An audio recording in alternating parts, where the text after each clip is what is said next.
Thank you very much. I'm really glad to be here. I missed 2 planes on the way, but I still made it. I am going to talk to you about the current transformation in our societies, which is comparable to the second industrial revolution. The first and second industrial revolutions in earlier times. We've gone through this transformation already for 20-25 years, particularly in the economy and technologies, but we're now reaching a stage where the rest of the society, its institutions, the public sector, and our everyday life have to adjust to these major changes. And it's a big transformation. If we look at the earlier industrial revolutions, they had similar situations. After the first industrial revolution in the 1840s, there was a major economic crisis due to the adjustment difficulties in contemporary societies. And similarly, in the 1930s, when societies were trying to adjust to the second industrial revolution, there was a major economic crisis that then spilled over to the rest of the society, and we experienced revolutions and wars as a result. So we are in a major, living through a major change at the moment, and it's really important for us to try to understand how we could get to a more sustainable path, both in our everyday life and in terms of the larger society. The starting point is not very good. We have an unsustainable socioeconomic model. It's unsustainable economically. We're going through this structural adjustment in our industrial societies at the moment. It's socially unsustainable. Income and wealth differences, health differences are growing. It's also unsustainable in terms of environment, as we know. But it's also unsustainable in terms of our lifestyles and the nature of our well-being. And I will spend a fair amount of time explaining why I think well-being is also unsustainable in our societies. This change is difficult. We have cognitive, economic, social, and systemic rigidities which prevent our societies from adjusting to this new or this changing socioeconomic environment. We have difficulties in adjusting our worldviews and mental frames when the environment is changing so rapidly as it is. We tend to cling to our old mental models and worldviews. There are vested economic interests that try to prevent change because their wealth and political power is in the old structures, and they would not like to see them change. We also have social relationships and ties that bind. Even if we would like to change our life or our organization, we have relationships to other people and other organizations that might not like the change, and we don't want to rock the boat. And we also have systemic rigidities when the systems are complex and it's difficult to change many parts of the system at the same time in a coherent way. So change is not easy, and structural change is particularly difficult.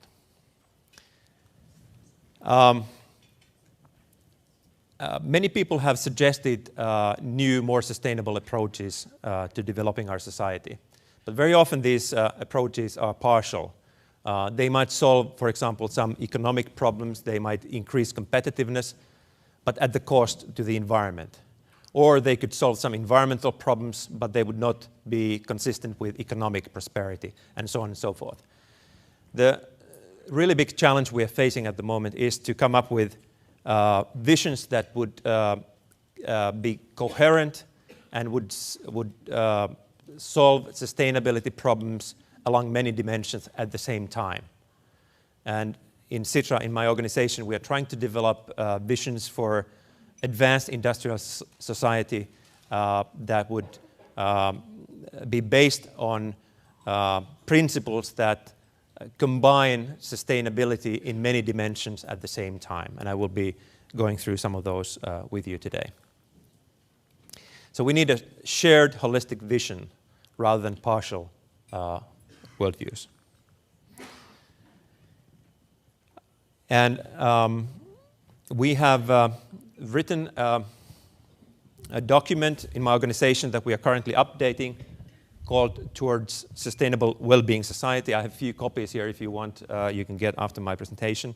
And it's also in the net if you're interested. So we have started to work on a sustainable, holistic vision for an advanced society that we try to improve and update once we go on.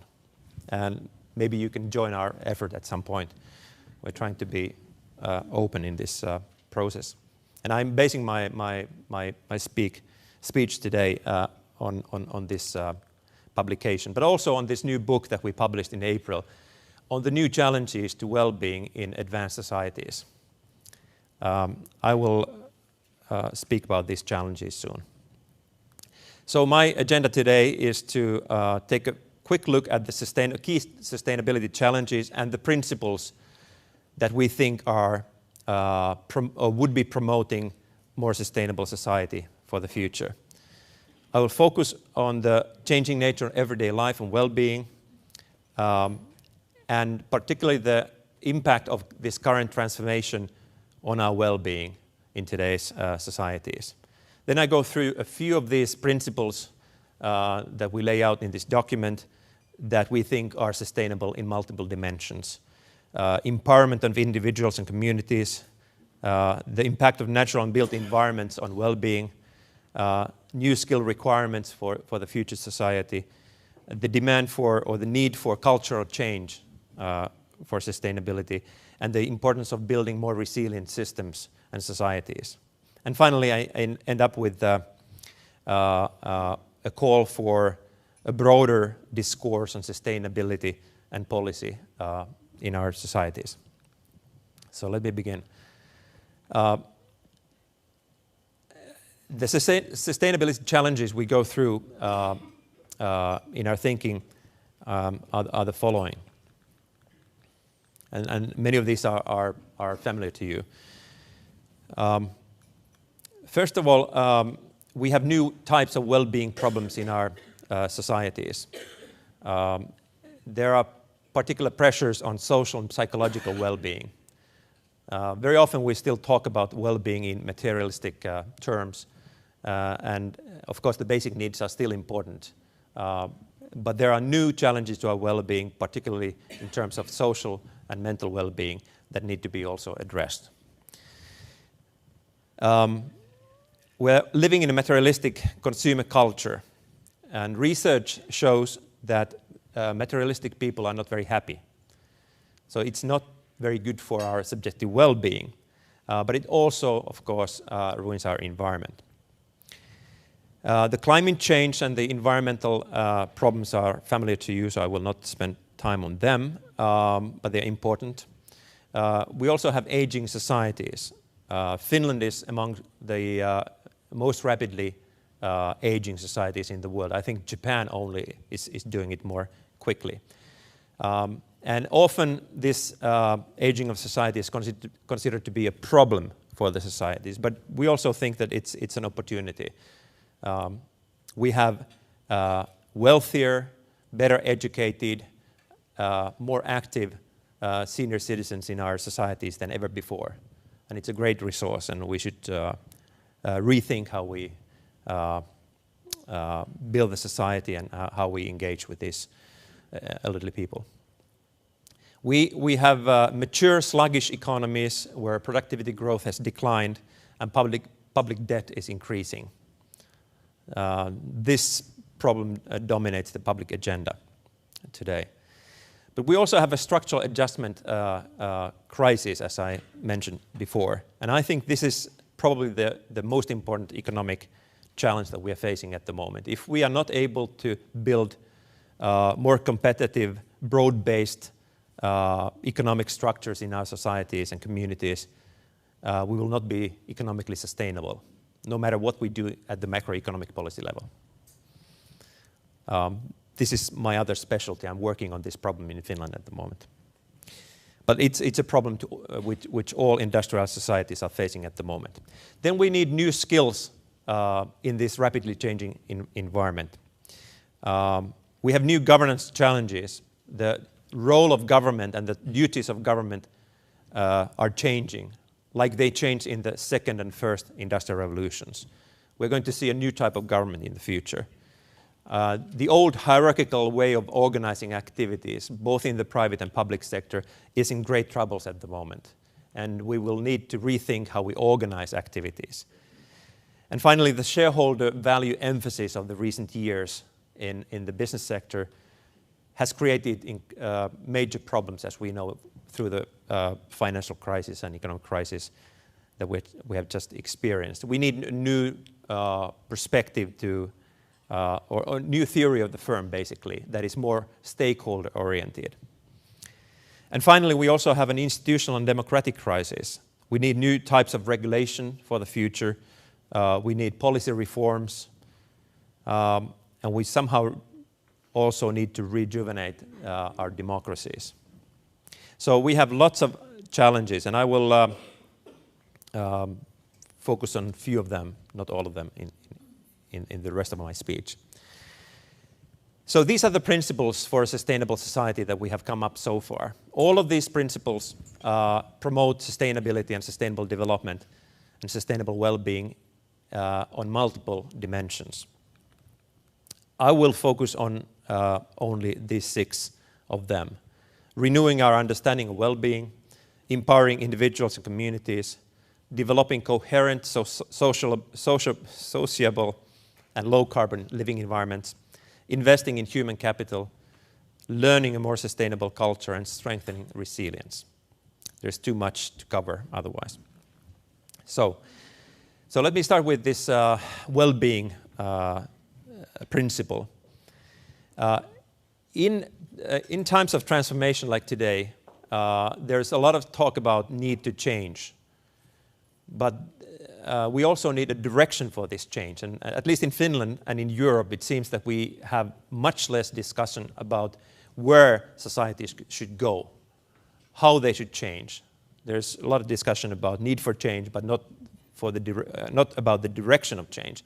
And if one starts to think about the direction of change, what kind of vision for the society we would like to have, you quickly come to the ultimate aim of all of our activities, which is good life and well-being. And so we need a good understanding of well-being to build better societies.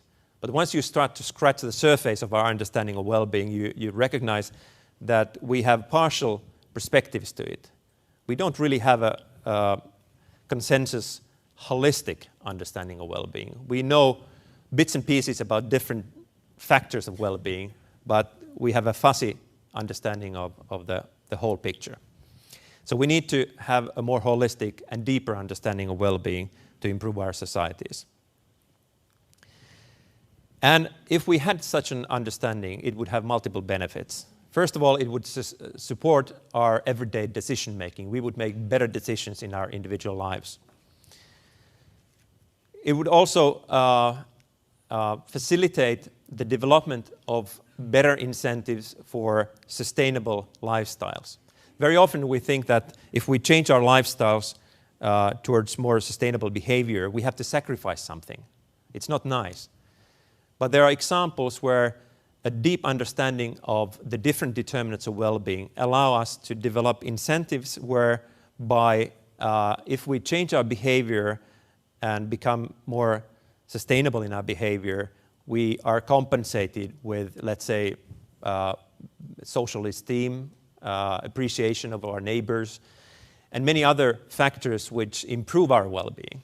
So we don't have to sacrifice by becoming more sustainable in our behavior.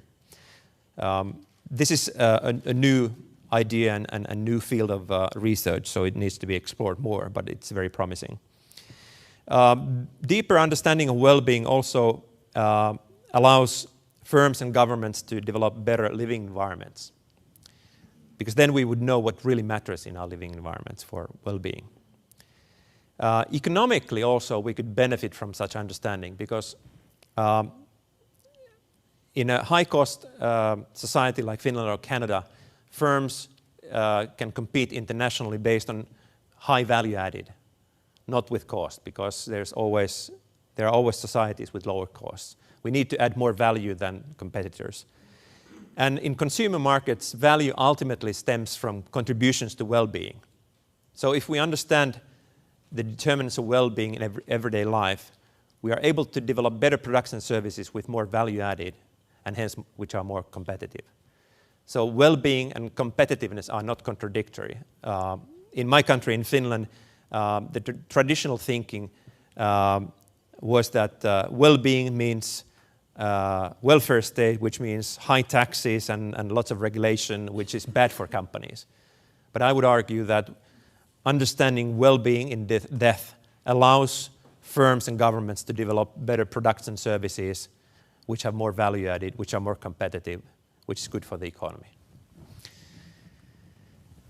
And of course, if we build such an understanding of well-being and firms take advantage of that, that will also attract increased investment and expertise. So I'm making the argument that innovation based on in-depth understanding of well-being would attract firms and experts from outside to those communities that engage in such innovation. And finally, in times of austerity, governments need to make cuts. And it's much easier to make those necessary cuts in budgets if you know what really matters to people and what's less important. And if we understand well-being, we can focus government efforts on those activities that really matter. Now, the public discourse in our societies very often evolves around these two poles. The economy on the one hand, competitiveness, productivity, efficiency, or the public sector, its services, its public budget deficits, and so forth. And we rarely discuss the ultimate aim of these two systems, which is well-being and good life. We, in a way, tend to assume that we understand well-being, we don't have to discuss that. Let's focus on the economy, or let's focus on the welfare state in Finland, or the public sector perhaps here. But based on our well-being studies, it seems that we don't really understand well-being well enough, and we should stop at the moment and think carefully about what the ultimate aim is, what drives well-being, and how we could best promote it. Now, when countries develop, they tend to have different values than once they are more developed. And this is a chart from a World Value Survey. And its authors, Ronald Ingerhardt and Chris Welchel, they have said that countries tend to start with traditional and survival values. They're on the left lower hand corner of this graph. And once they become wealthier and they industrialize, they adopt more secular and rational values. And then finally, once they reach the advanced state, they tend to engage or embrace self-expression values. And they say that the priorities in industrialized societies have shifted in recent years towards subjective well-being, self-expression, and quality of life. So that's what's important to people in today's societies, advanced societies, like Canada and Finland. So we need to refocus also because of our values on well-being. Now, what has changed in today's society? We have moved from deprivation problems, which are still there, but only applying to a minority of people nowadays. I mean, if I take the Finnish perspective, Finland was a poor country in the early 1960s. And the social scientists and policymakers then wanted to focus on economic growth to solve the most urgent well-being problems of society in the early 60s, which were basically scarcity problems, material scarcity problems. But both Finland and Canada have changed quite a bit from the early 1960s. Of course, Canada was wealthier at that point, but still we have increased resources and capabilities available in our everyday life. The basic material needs have been satisfied for the majority of the people. We have increased freedoms. There's been deregulation, and the strong norms of our societies have become less so in this post-materialistic world. However, there is more uncertainty and complexity in today's world due to this transformation of our societies and increasing specialization of our societies. Personal or people and productive resources are more mobile today than ever before, and there is increased market pressure surrounding our everyday life. And we are more harried than before. Now, these changes cause challenges to our everyday life. And perhaps the most important challenge is to our decision-making capacity. Because we have this uncertainty, information overload. Our decisions have impact to the other side of the world even. And we don't know about all of those impacts of our daily decisions. And we are living in more and more normless society, so we can pick and choose what norms we want to follow. There is increasing individualism and selfishness in our societies, and conformity to market pressures. And we have become increasingly short-term oriented or myopic in our decision-making, and procrastination is widespread. One study said that more than 90% of people procrastinate, that basically only a small minority does not. And that's probably an evolutionary trait that we have. It's been useful for humankind to put off decisions and act as long as possible. And finally, there seems to be increasing lack of loyalty in social relationships because we have increasing choice. We can change relationships more easily than before. And the world looks like this. This is a graph from Maureen O'Hara, a psychology professor who took part of our in our research project. We're trying to navigate in a rapidly changing world with the map or mental frame that does not help us so much anymore. We're confused and stressed. This is another picture from her slides. Of course, she's a psychology professor, so she also thinks about these more severe consequences.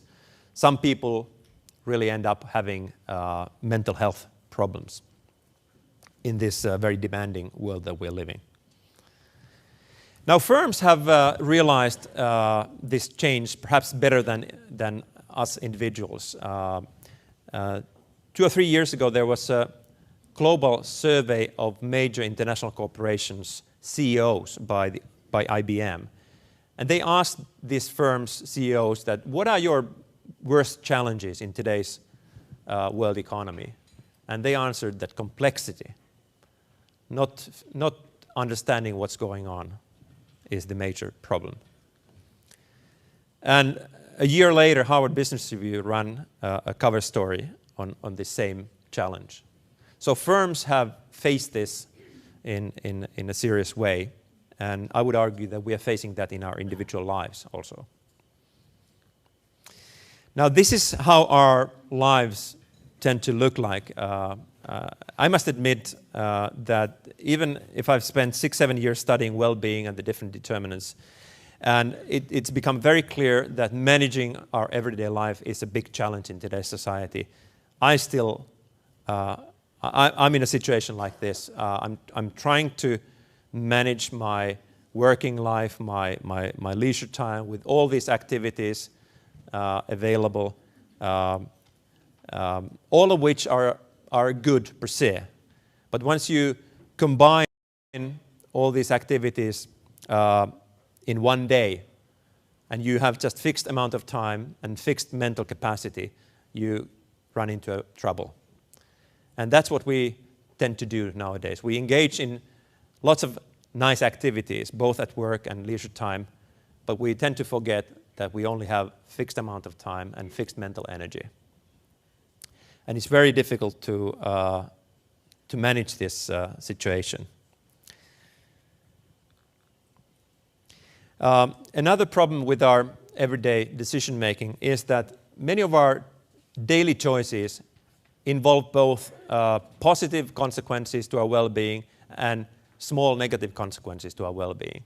And we tend to neglect those small negative impacts, but they tend to accumulate either over time, once we repeat those choices, or in large groups of people, if many people choose similarly. And here are some examples of these problems that are created by these kinds of small unintended consequences. And as you can see, these are major well-being problems in our societies.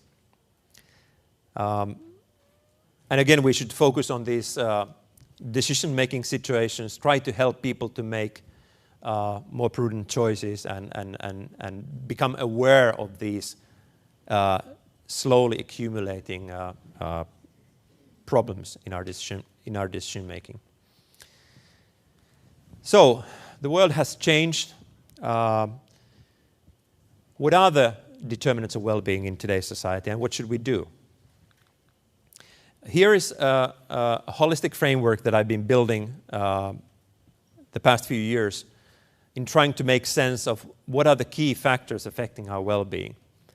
There are not very many of these kinds of holistic frameworks available. The only similar framework I've come across is by the New Economics Foundation in London. They have also tried to build a more holistic framework. Most of the well-being research is more narrowly focused on certain aspects of well-being. But I think it's really important to try to see the whole picture. So if you start from the right-hand side of this graph, we could make the argument that subjective well-being stems from needs satisfaction. And there you see the traditional Maslowian needs, but I've added sense of coherence as another important factor there. And sense of coherence consists of the comprehensibility of your life, the manageability of your life, and the meaningfulness of your life. And these needs have become increasingly important and also under pressure in today's societies. I'll say more about that soon. But we try to satisfy these needs in our everyday activities, in our different roles as a worker, consumer, family member, and so forth, based on resources and capabilities that are available to us: income, wealth, knowledge, physical and mental health, social relationships, information, and so forth. And all this takes place in a larger environment shaped by the nature, infrastructure, technological development, organizational arrangements, cultural norms, and so forth. And the important thing is that nearly all of these determinants have changed over time during the past 2 or 3 decades.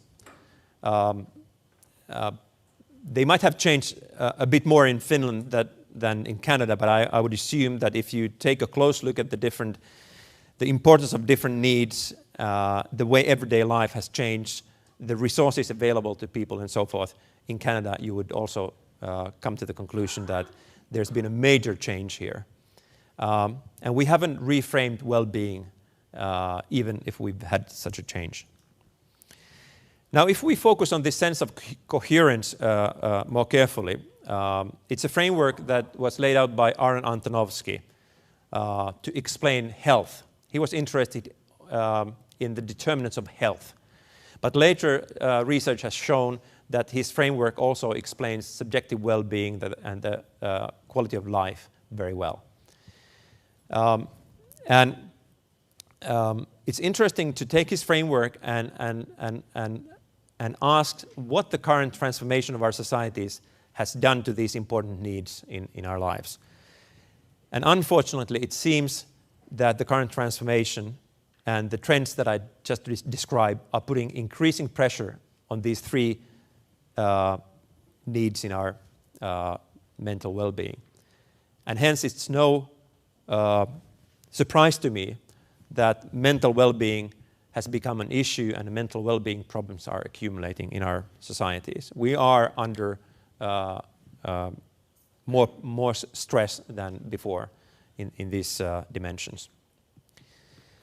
And the mental health problems in our societies are serious. Globally, about 25% of people suffer from mental disorders, both in developed and developing countries.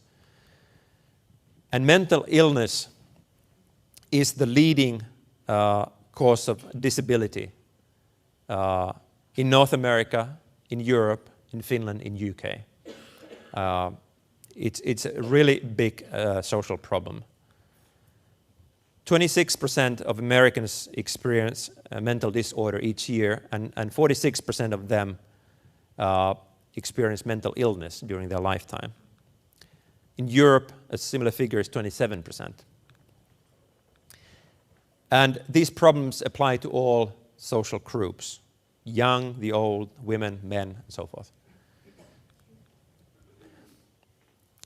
And depression is projected to be the leading cause of years lived with disability worldwide in the near future. So we're dealing with a very serious problem. Here is a graph from the Global Burden of Disease Study 2010.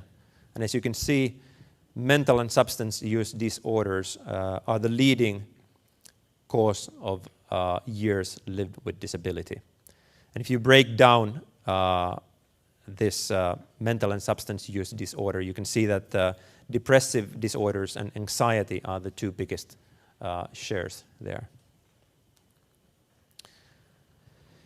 And of course, these are very costly problems to the society. I mean, not to speak about the lost well-being individually. I will not go through these figures, but you will see that they are huge. We're talking about trillions of dollars.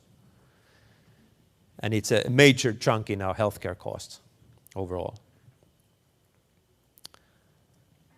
So we're dealing with a major issue, and this, I'm not aware how much these mental well-being issues are being discussed here in Canada. But I know that in Europe, it's mainly in the UK that they have risen to the public policy agenda. And in other countries like Finland, we're still talking about the old problems, which are still important. But we now have this new mental well-being problems, which are equally important and should be integrated into the discourse. So let me move on to the other principles. The other number 2 principle is empowering individuals and communities. Many people in today's society feel powerless and disempowered due to the structural change, unemployment, life management problems, and so forth. They would need new skills, new kinds of support and empowerment to live better lives in today's society. More customized public services and also private services would help. One-size-fits-all types of services, or universal services like we call them in Scandinavia, they do not help very much anymore. Or they are not as good as they could be. I think I got stuck here. No, there we go. People also seek for opportunities for meaningful participation, cooperation, and co-production. They would like to participate in the service production. And participatory and community-based governance arrangements like peer-to-peer networks, cooperatives, public-private partnerships, and so forth would have multiple benefits. They would focus on the assets rather than problems. They would develop people's skills and social cohesion, activate citizens, encourage experimentation, and promote well-being of the participants. They are also often cost-efficient solutions, and they strengthen democracy. So there are lots of pros in these kinds of governance arrangements. So what should we do? We could provide places, platforms, and resources for dialogue and cooperation. We could open public sector processes and activities to participation. we could also offer our unutilized resources such as data, expertise, and buildings for active individuals and communities. And as I mentioned, we could promote more customized human-centric services. And then public organizations could try to be flexible in terms of working times and work arrangements so that work and other life would be easier to combine. It would be good also to have clear, understandable organizational structures and visions and strategies so that people would know what they are expected. So let me move to this other principle, that is developing coherent, sociable, and low-carbon living environments. This is important because we are suffering from this increased stress in today's complex and uncertain living environment. So, in principle, it would be good if we had more coherent living environments. Nature and being close to nature is very important. Lots of research shows that if people have access to nature daily, they are healthier, they live longer, and their quality of life is higher. So that should be taken into account once we build communities. However, built environment also affects people's well-being. It's important to provide places for social interaction because social relationships are highly important for well-being, like pedestrian streets, plazas, and so forth, cafes, and so on. And then we should also try to minimize unnecessary mental dissonance, such as noise, distracting lights, poor street signage, and architectural style contradictions. These all burden our minds. Technologies should be as easy to use as possible. And we have an increasing need for customized personal services. Zsuzsanna Chubov, Harvard professor, has talked about support economy, where she argued 10 years ago that the current service approaches are too mass production oriented, that we would really need in our everyday life customized, personalized services to cope with the increasingly complex world. And if we want to improve the environmental impact of our living environment, we should build traffic infrastructures and houses and commuting choices which would make it easier for us to reduce our carbon footprint. Then this transformation is also putting pressure on our skills and the education system. We need new types of skills to manage our lives. In particular, we need a broad knowledge base. We would need cross-disciplinary cognitive abilities in order to cooperate with other people with different backgrounds. We need more generalists than before. The education system has tended to provide specialized skills. But we need also what I call T-type skills. We need some special skills, but we also need to have horizontal skills to be able to work with other people. So this puts a lot of pressure on our education systems. We also have new technologies that should be better utilized in the education system. I'm not sure how far you are in Canada in terms of adjusting the education system, but I must admit that in Finland we're just right in the beginning, despite our good PISA results. And in fact, it could be a bad thing for us that we have had such good PISA results, because it has made us complacent. So we've thought that we have a great system, we don't have to change it. But we do have to change it. There should be an increasing emphasis on lifelong learning. We cannot manage with the education that we get early in our lives. Then moving on to a sustainable culture. I'm running out of time, so I'm speeding up. I have a few slides left, so I'm getting there. So we are living in a new world. Maureen O'Hara, this psychology professor, has said that we are like strangers in a new land. We don't know how to really behave in a prudent way in this new world. We're learning by trial and error, and that's why we need this kind of research that we could speed up this learning process and learn to live more sustainably in the changed environment. And we need collective learning processes through which our culture adjusts and changes towards a more sustainable path. Without collective learning processes and new mental frames, we will not make those decisions that will change society's structures and processes and organizations and strategies. If nothing happens between our ears, the society will not change.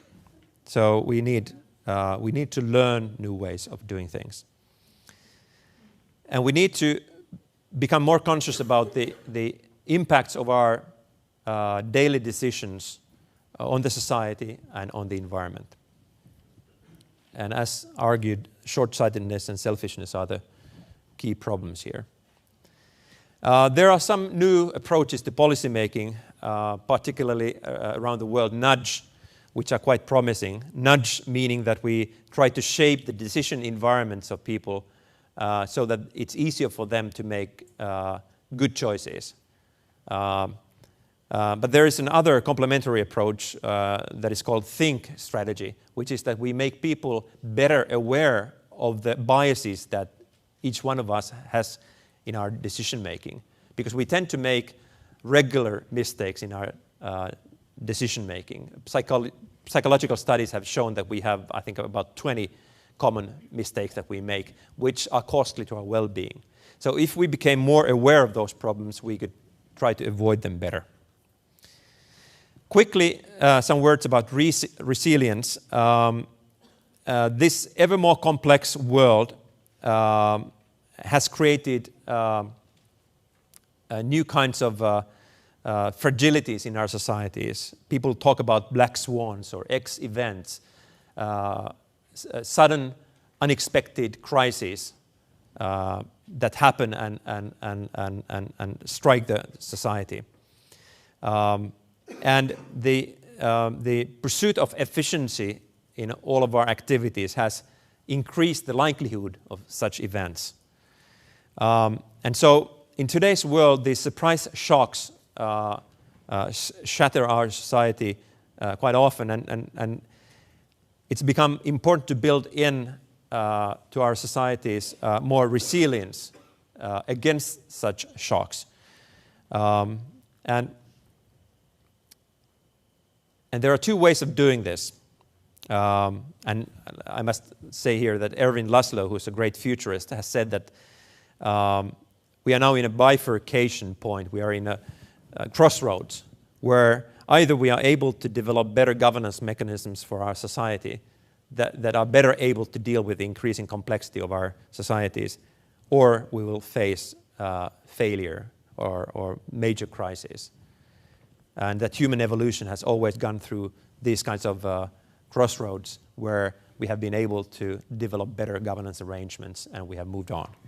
But there's always this other alternative that if we cannot do that, we will have a major crisis, even collapse.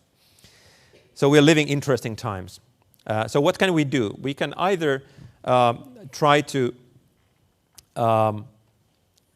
somehow simplify our living environment so that we do not have to face such a high level of complexity. Or then we can at the same time try to develop better governance arrangements that are more sophisticated and can better deal with this increased complexity. Some examples would be increasing experimental activities, building more decentralized and modularized structures, creating more behavioral options to our strategies, opening data and innovation to external parties, building collaborative networks, using participatory methods of decision-making, building redundancy to our systems, and so on and so forth. So there are many ways in trying to build a resilience to our organizations.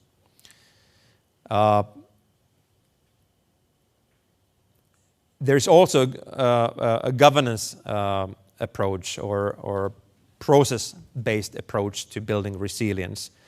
And that emphasizes the fact that little shocks help us to build more resilient systems. So we have this example of curling parents that try to make their kids' life easy by wiping out all the obstacles on the way.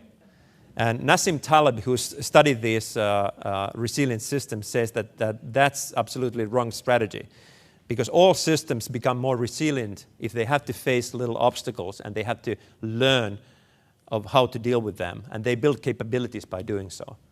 So it's not bad that we have some challenges and obstacles, as long as we can deal with them, because that builds our capacity, our resilience. And it also motivates adaptation, diversifies our knowledge and capabilities, and releases resources for redeployment. The other thing is to try to understand these complex systems that we face better.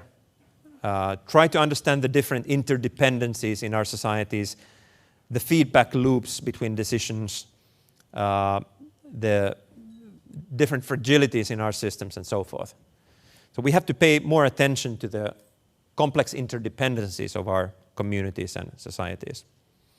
We can also develop better abilities to do foresight and assess things and to get rapid feedback so that we can adjust when need be. We need trust, dialogue, and cooperation, and we need tolerance for dissent in our organizations. So there are many ways of improving resilience of our systems. And at the individual level, this sense of coherence is the source of resilience. The people who have strong sense of coherence can face difficulties better than people who have poor sense of coherence. So, finally, I would argue that we should try to open and extend our public discourse from the traditional sustainability framework, emphasizing these three sustainability dimensions: economic, social, and ecological, and also from our traditional way of seeing policy world as being economic or public administration, welfare state. We should open these discussions and move them towards embracing natural environment and the natural constraints to our policies, but also towards civil society and well-being. And this kind of discourse could then lead us to a more sustainable society in the long term. Thank you very much.